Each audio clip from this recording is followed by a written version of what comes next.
All right, guys, moving on to windows. So the first thing, pretty much every window is going to have some sort of covering to it. So whether it's curtains or mini blinds, or in this case, vertical blinds, you want to check out your window coverings. You want to make sure that they open and close as intended. These seem to work all the way down as far as the louvers.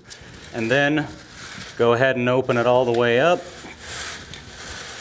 Make sure that works. It does seem to work on this one.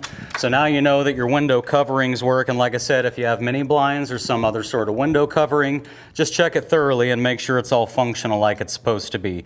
Now, the first thing I look at is I come down here to these two bottom corners and the two top corners. Oftentimes, if you have any leaking going on around the window, that's where they're going to show, so you're going to be able to write that up right off the bat. Next thing you want to check is just taking a look at the glass and making sure you don't obviously see any cracks or anything like that. Open the window up, your screen, make sure number one that you have a screen, and number two that it's in good shape and it's doing its job.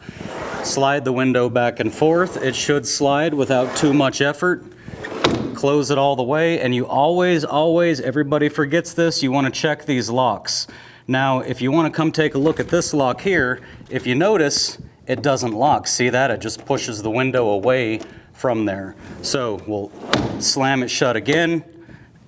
It kind of goes there, so we'll probably call this one good, although we're not too happy with it. If it's just a little bit off like that, which you will find pretty often, as you can see, you think you've locked it, but all you've done is created a gap here for air and insects to come through. So make sure you check those locks and that they actually function as intended on every single window. I'm going to write this up and just tell them about it, although I don't think they're going to want to do anything about it necessarily. And that's your windows, guys. You just want to make sure they slide smoothly, you want to make sure the locks work, and you want to make sure that your window coverings are there, there's no water damage, and there's no breaks.